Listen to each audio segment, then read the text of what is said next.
Baik, kita mulai ya, Mas Dwinova. Ya, baik Bu. Baik, saya buka dulu. Assalamualaikum warahmatullahi wabarakatuh. Selamat Waalaikumsalam. siang ya, menjelang sore ya. Oke, Siang Bu. nah ini strategi operasi dalam lingkungan internasional. Jadi karena kita mata kuliah ini manajemen operasi internasional, jadi skopnya itu global atau internasional. Ini banyak sekali ya PPT yang dibuat oleh koordinator ini Pak Giantoro ya. Nah, saya coba untuk bikin lebih ringkas gitu ya, lebih simple, yang mana di sini tujuan pembelajarannya memahami konsep dasar strategi operasi internasional, kemudian menjelaskan faktor-faktor yang mempengaruhi strategi operasi di lingkungan internasional. Nanti kita mungkin menganalisis kasus studi perusahaan global dalam mengimplementasikan strategi operasi yang efektif. Oke, kita masuk ke pengertian strategi operasi internasional. Tentunya kita perlu paham dulu nih, apa sih strategi operasi internasional? Yaitu merupakan rencana yang terintegrasi untuk mengelola dan mengkoordinasikan aktivitas operasional perusahaannya di berbagai negara, karena skopnya kan internasional. Tujuannya apa? Adalah untuk mencapai keunggulan kompetitif. Nah, ini keunggulan kompetitif akan kita bahas di sesi ketiga ya. Melalui apa? Optimasi proses, inovasi, dan responsif terhadap permintaan pasar global. Jadi untuk strategi operasional ini kita perlu tahu ya, kan karena di tingkat global maka perusahaan ini harus memastikan bahwa operasi mereka di berbagai negara itu terkoordinasi dengan baik untuk mencapai efisiensi yang maksimal. Bisa dengan apa? Ini kan ada apa namanya, melalui keunggulan kompetitif gitu ya. Keunggulan kompetitifnya bisa kita lihat dengan dari apa saja, ada proses inovasi, tapi kalau kita bedah lagi bisa dengan integrasi sistemnya, yaitu menggunakan teknologi ya, teknologi informasi. Karena kalau dia memiliki perusahaan yang memang skopnya sudah internasional, artinya kan dia mempunyai perusahaan-perusahaan atau cabang-cabang perusahaan di luar negeri. Tentunya teknologi informasi itu penting ya untuk mengintegrasikan baik itu sistem produksi dan logistik di seluruh unit global, sehingga data, kemudian informasi itu dapat bergerak dengan lancar antara lokasi satu ke lokasi kedua gitu, atau negara satu negara dua gitu ya.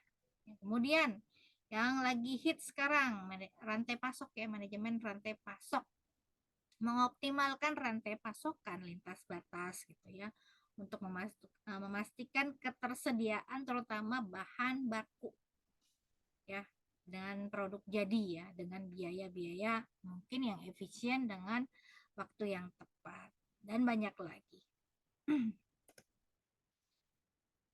Nah, kalau kita masuk ke pengertian perusahaan yang beroperasi secara global, kalau kita klasifikasikan ternyata bukan yang perusahaan internasional aja, ini banyak ternyata istilahnya. Ada bisnis internasional, yaitu perusahaan yang terlibat pada transaksi perdagangan atau investasi internasional. Kemudian ada perusahaan multinasional, yaitu perusahaan yang terlibat banyak dalam bisnis internasional, mempunyai atau mengendalikan fasilitas di lebih dari satu negara.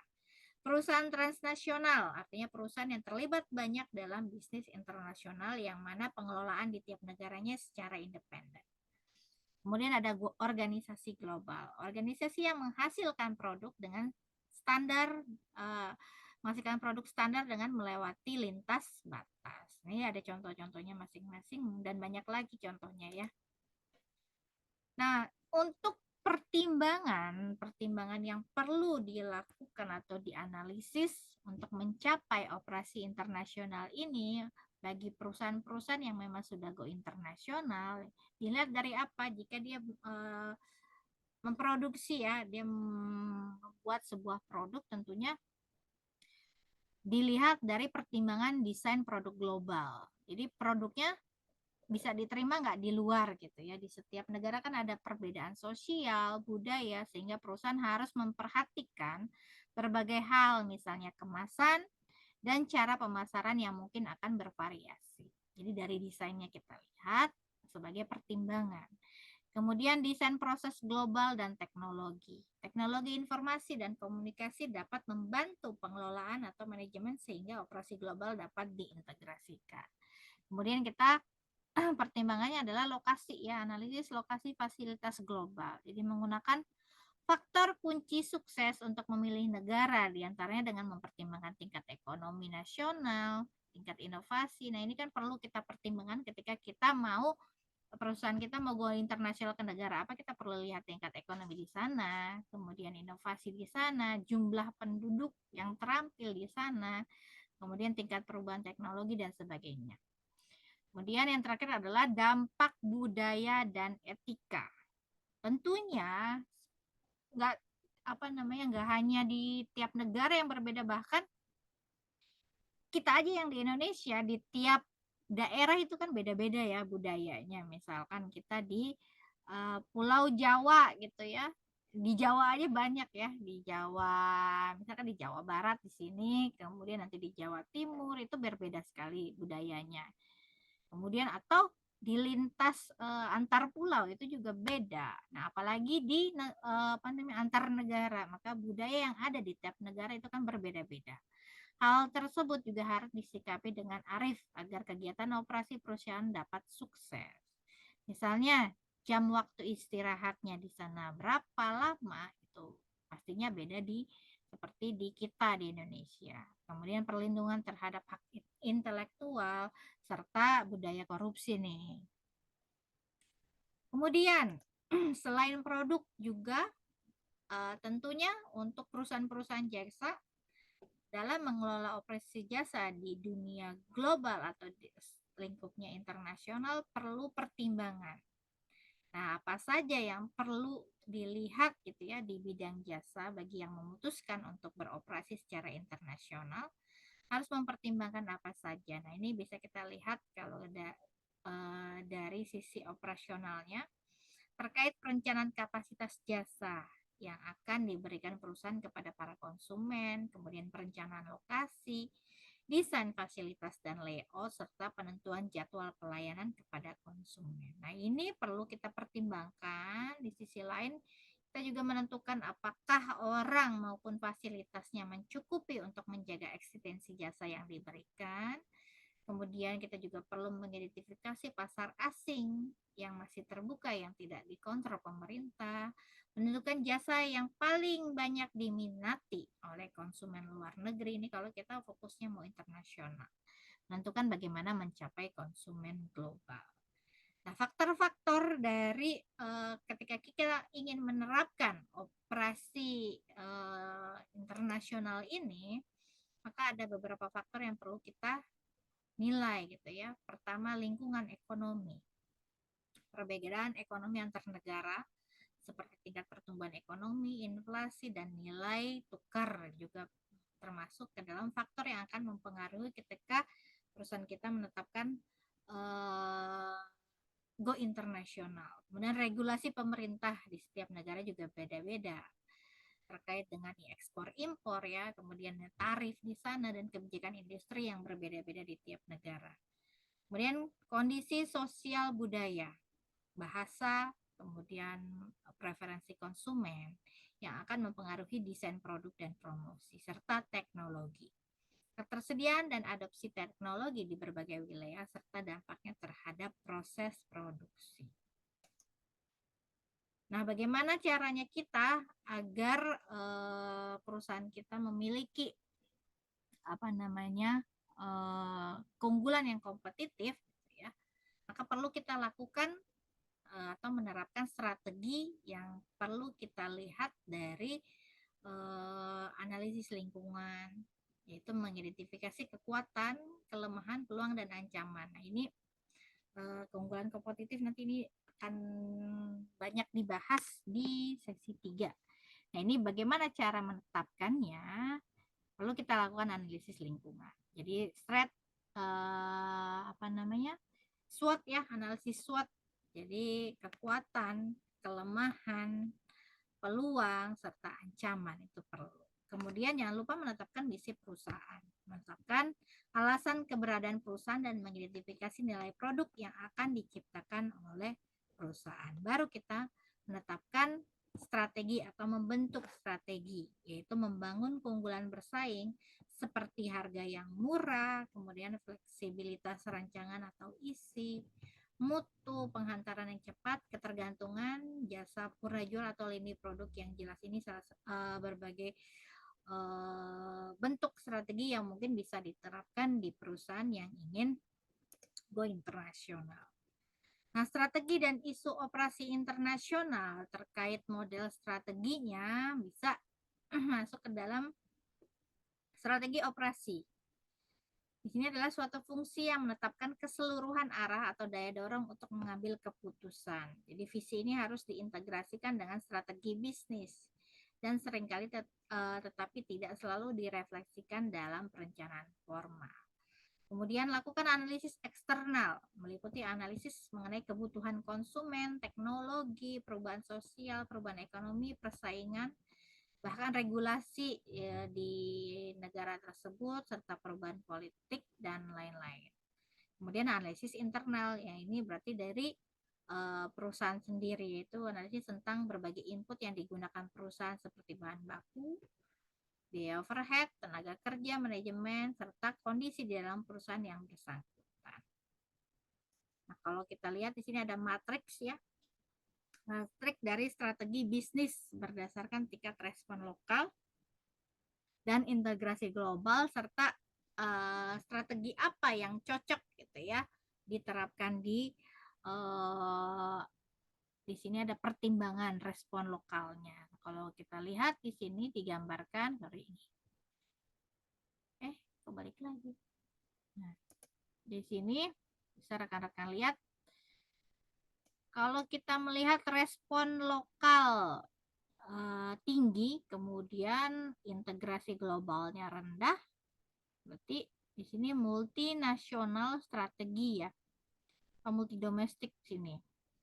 Perusahaan yang mengadopsi pendekatan ini biasanya menyesuaikan produk dan operasi mereka dengan kebutuhan lokal ya, karena dia respon lokalnya tinggi.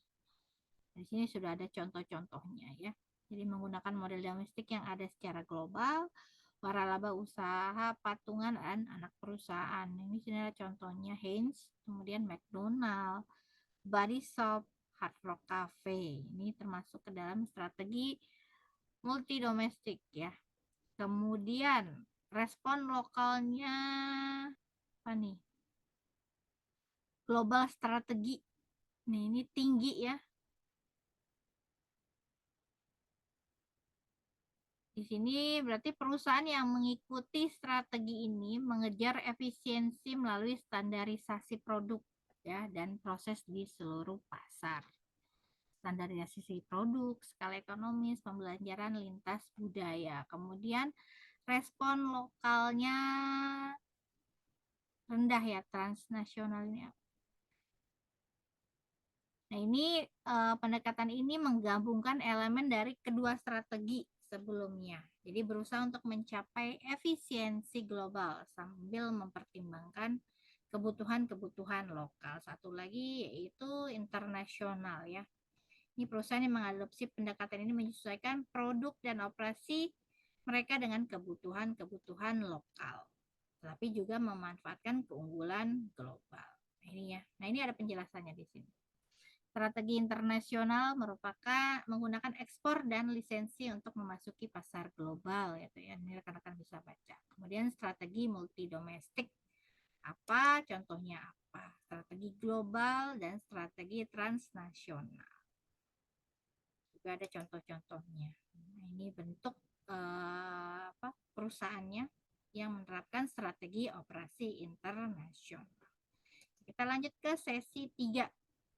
Nah, sesi 3 ini terkait hubungan research based theory dan operasi internasional. Ini kalau nggak salah sudah saya berikan ya video pembelajarannya untuk keunggulan kompetitif dari Samsung ya. Nah, tujuan pembelajarannya memahami konsep dasar resource based theory, kemudian mengkaitkan prinsip RBT ini, kita singkat RBT, dengan operasi internasional, serta tentang bagaimana perusahaan dapat menggunakan RBT untuk mendapatkan keunggulan kompetitif di panggung global. Nah, ini sudah saya masukkan di video pembelajaran ya terkait PT Samsung, di mana dia menerapkan RBT ya. Jadi kita perlu tahu RBT itu apa.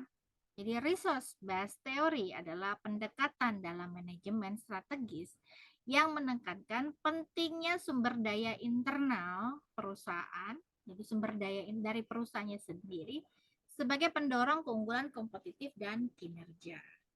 Ini kok untuk konsep kuncinya, artinya si perusahaan perlu ini gitu ya, perlu konsep-konsep ini untuk memiliki keunggulan kompetitif.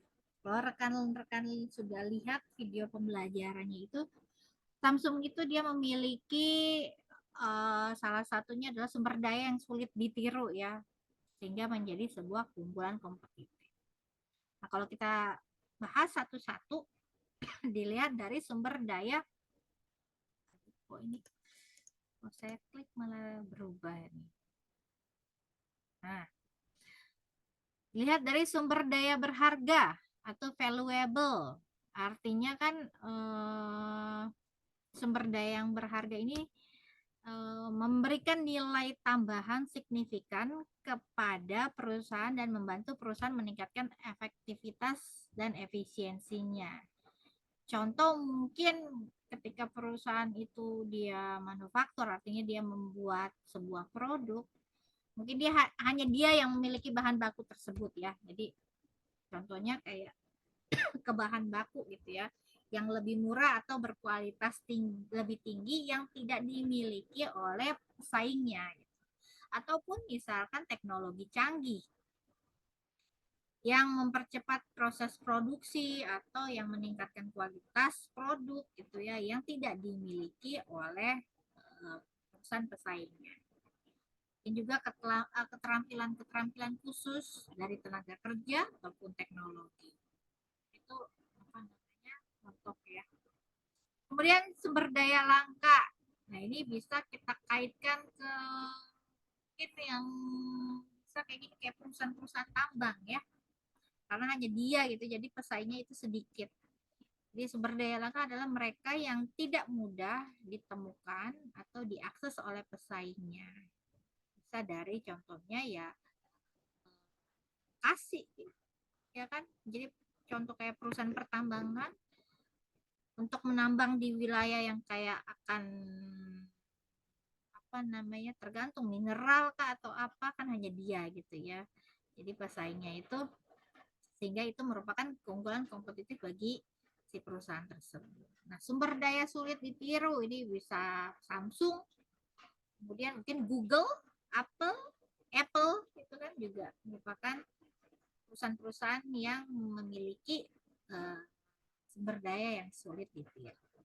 Nah, sumber daya tidak dapat disubstitusi, jadi punya keunikan-keunikan yang mungkin kalau kayak di Indonesia mungkin dulu apa ya, yang orang kira-kira kayaknya nggak ada lagi gitu yang buat ganti. Mungkin ada pesaingnya tapi tidak sama seperti mungkin dulu kayak Aqua gitu ya, karena saya juga sendiri kalau minuman mineral itu Aqua ya, walaupun mungkin ada kayak Fit gitu, Fit, Ades ataupun sekarang Le Mineral, tapi bagi orang pribadi mungkin itu tidak dapat disubstitusi. Atau Coca-Cola mungkin ya, Coca-Cola kan juga orang kalau misalkan ingin minum ya cuman Coca-Cola gitu, disebutnya cola ya Coca-Cola. Nah, itu merupakan keunggulan-keunggulan kompetitif.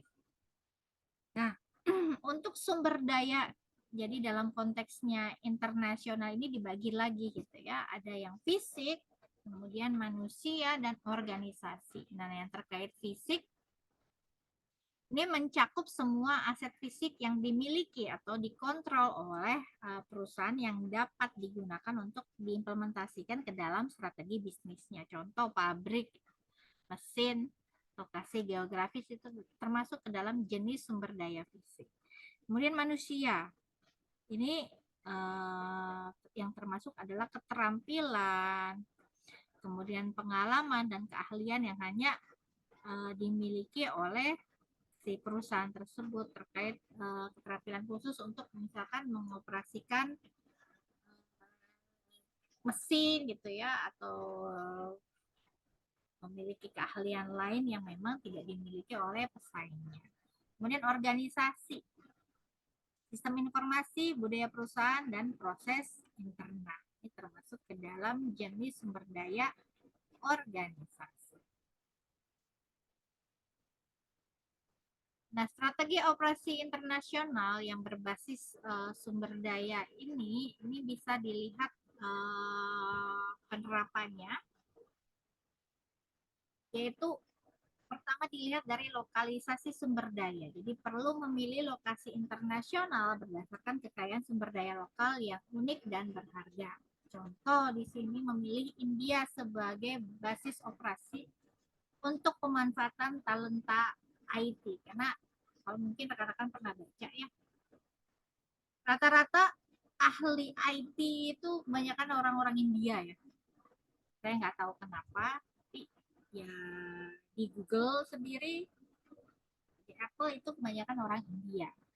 Kemudian pengintegrasian sumber daya global, mengintegrasikan sumber daya dari berbagai lokasi untuk menciptakan sinergi. Ini contohnya research and development di Silicon Valley, atau manufaktur di Cina, dan desain itu kan fashion itu di Italia. Kemudian proteksi dan penguatan sumber daya, melindungi sumber daya kritis dari imitasi dan substitusi. Contohnya paten, merek, dan rahasia dagang ini perlu sekali ya. Ketika kita mempunyai sebuah bentuknya teknologi atau apapun yang apa namanya, yang tidak dimiliki orang lain dan bisa misalkan digunakan orang lain, kalau orang lain punya itu mungkin dia bisa namanya, kayak karya sebuah lagu gitu ya, menciptakan sebuah lagu yang kalau misalkan eh, orang itu meniru gitu ya, itu akan kena gitu apa sanksi. Maka itu perlu kita agar tidak ditiru orang lain, perlu kita patenkan atau diberi merek sehingga tidak bisa ditiru oleh orang lain. Nah, selain apa keunggulan kompetitif yang menerapkan RBT yang kemarin saya berikan, ya, terkait Samsung ini juga ada Toyota ya. Jadi penerapan RBT oleh Toyota, apa saja yang dia terapkan di situ gitu ya, dia punya inovasi yang berkelanjutan. Jadi di sini dia memanfaatkan keunggulan dari research and development untuk mengembangkan teknologi hybrid dan elektrik ya. Jadi itu bisa menggunakan hybrid, jadi tidak hanya menggunakan bahan bakar ya, minyak ya, baik itu bensin gitu ya, juga menggunakan elektrik. Kemudian memiliki efisiensi global yang menggunakan sistem yang diterapkan ya, menggunakan sistem produksi Toyota. Ya, jadi dia punya sistem sendiri, yaitu namanya Toyota Production System, untuk menciptakan efisiensi operasional global yang hanya dimiliki oleh si Toyota ini. Dia menyesuaikan produk sesuai kebutuhan spesifik pasar lokal sambil mempertahankan standar global. Jadi dia juga melihat ya, khusus misalkan kan dia aslinya dari Jepang, di Indonesia dia desain sendiri itu apa namanya, mobilnya gitu ya, sesuai dengan kebutuhan di sini bagaimana. Jadi model-modelnya itu berbeda antara di Indonesia kemudian di Jepangnya sendiri. Jadi inilah penerapan research based theory, jadi sumber daya yang hanya dimiliki oleh perusahaan Toyota ini yang tidak bisa ditiru oleh perusahaan. Oke, berarti selesai nih materi kita. Silakan, ada pertanyaan nggak terkait dua sesi, materi 2 dan materi 3? Oke, Bu, mau izin Bu ya, tanya sedikit Bu, Boleh. terkait tentang strategi atau bagaimana operasi perdagangan internasional Bu ya. Nah, Mm-mm, kalau kita lihat hambatan dalam perdagangan internasional ini, terutama yang pernah saya dengar Bu ya, waktu Bu ya.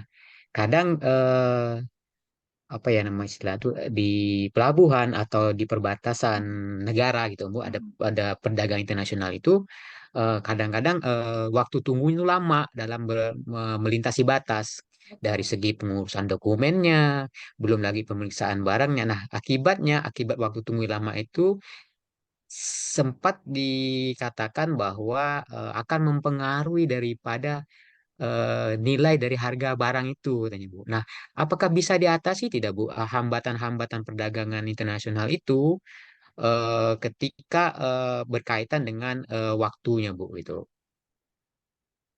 Kalau apa namanya terkait dengan hambatan ini kan berarti kan faktornya kan lintas negara ya. Ini Iya, kadang sulit memang, harus melalui regulasi-regulasi di negara yang dia memang buat gitu ya. Jadi gini, kalau kita misalkan dari perusahaan kita di Indonesia, apa namanya di luar negeri ya, pusatnya mungkin di Indonesia, tapi kita juga punya di luar negeri. Terus kita perlu mengirim barang ke sana ya gitu ya. iya, Kemudian terhambat karena iya, Bu. apa namanya I- terkait waktu, Dokumennya, urusan ya dokumen, dokumennya, Bu. iya, Iya, misalkan di bea cukai di sana gitu ya. iya, Itu kadang-kadang iya, susah kalau misalkan kita punya apa suatu cara bagaimana melakukan untuk memperbaiki tenggat waktu di situ ya, jadi waktu tunggu yang lama itu kadang-kadang susah sih Mas Dwinova ya, karena iya. kita nggak bisa mempengaruhi regulasi sana gitu, negara lain yang ada kita harus mengikuti kan, susah sih. Berarti tidak ada kesepakatan bersama itu, Bu, ya. Kalau nggak salah apa namanya organisasi kesepakatan dalam perdagangan internasional itu kan. Jadi ketika melintasi batas ini ya kalau dua negara harus saling periksa ya pasti lama. Indonesia katakanlah kalau kebetulan di Kalimantan Barat ini kan berbatasan dengan Malaysia kan. Hmm. Malaysianya meriksa, begitu nyampe di perbatasan kita periksa lagi gitu. Makanya waktu tunggunya jadi lama. Jadi orang akan itu dia waktunya panjang sehingga akan meningkatkan biaya operasional daripada produk tadi, Bu, itu. Iya betul. Memang begitu sih apa namanya. Kita nggak bisa. Jadi mereka kan punya yuridiksinya masing-masing gitu. Kecuali kita kalau di negara kita sendiri mungkin kita bisa ya kong kali kong lah ya dengan Iya. bea cukainya gitu ya. Jangan dilama-lamain gitu kan. Ini udah memang udah apa? Udah lama banget gitu ya. Udah memang harus deadline-nya udah jalan gitu. Mungkin di negara kita sendiri bisa begitu, tapi kalau di negara lain kan nggak mungkin. Memang agak sulit, Bu, ya kalau masalah terkait dengan Regulasi ya, susah itu. regulasi, Bu, ya. Mm. Oke, Bu, satu lagi, Bu, saya ingin bertanya nih Mm-mm. terkait dengan konsep daripada RBT tadi, Bu, ya. Mm-mm. Karena di RBT ini menekankan bahwa di sini dikatakan bahwa tergantung bahwa ada sumber daya yang sulit ditiru, kemudian sumber dayanya unik, kemudian Mm-mm. sumber daya langka itu kan.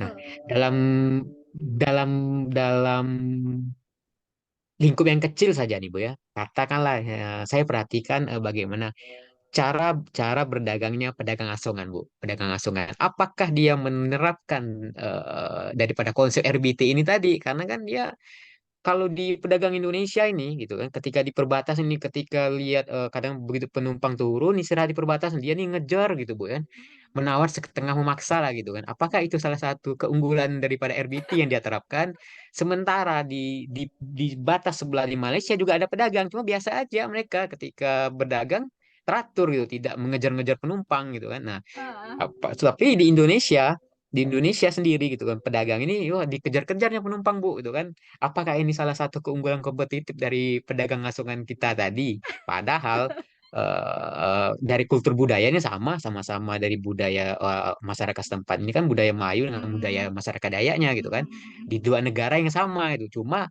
caranya berdagang ini beda gitu. Apakah ini juga salah satu penerapan dari RBT tadi Bu gitu? Karena kelangka keunikan tadi gitu. Kalau menurut saya ini enggak ya, enggak termasuk keunggulan kompetitif ya. Karena Iya. keunggulan kompetitif itu biasanya hanya satu gitu ya. Ini pedagang berarti banyak kan? Skopnya banyak. Iya. Hmm. Berapa banyak pedagang di satu tempat yang melakukan itu? Berarti itu bukan keunggulan kompetitif dong. Dari sumber daya manusianya Bu, dia kan unik nih Bu. Jadi apa ya, jadinya dia ya kayak di Jakarta itu kayak di Kampung Rambutan itu loh, pedagangnya kan setengah maksa itu Bu. Iya betul, tapi itu bukan. Kecuali misalkan antara pedagang nih ya, Iya. satu dia punya keunggulan apa gitu yang tidak dimiliki orang yang lain gitu. Nah, itu baru kita bisa katakan keunggulan kompetitif. Tapi kalau di satu negara semua pedagangnya seperti itu gitu ya, khususnya misalkan di Indonesia dibandingkan dengan Malaysia gitu, ya beda. Itu Iya. bukan keunggulan kompetitif jatuhnya. Kira saya gitu Bu. Jadi kenapa Indonesia beda sendiri? Kenapa Indonesia harus dia mengejar benar-benar konsumen ini dianggap penumpang duduk datang istirahat dia ngejar ditawarinya istilahnya Nah, itu ditawari apa berarti makanan gitu. kedisiplinan mungkin ya, atau peraturan yang diberlakukan di tempat itu nggak bagus gitu, nggak seperti di negara maju. Seperti itu kalau menurut saya ya. Sehingga Nah, muncullah sifat seperti itu untuk para pedagang asongan atau eceran ini gitu. tapi kan untuk di negara lain mandangnya cukup unik ini bukan? Tapi mungkin nggak cuma di Indonesia aja, kan mungkin ada ya yang benar-benar beberapa ya, negara lain yang ada penjual yang bermaksa gitu ya. Mungkin Hmm. ada Mas Dinova, nggak cuma di Indonesia. Karena saya pernah baca di apa namanya, kalau nggak salah di Mekah gitu ya, di Mekah jadi ada beberapa penjual yang memang begitu maksa gitu. Kalau kita ke pasar-pasarnya gitu ada yang seperti itu. Cuman Ya, nggak kayak bukan. di Indonesia gitu yang memang ekstrim banget mereka. Hmm. Saya kira dia menerapkan konsep RBT tadi, Bu kan? Bukan. Oke, Bu ya. Itu aja, Bu ya. Terima kasih, Bu. Sama-sama. Oke, berarti Mbak Meliana ada nggak nih pertanyaan?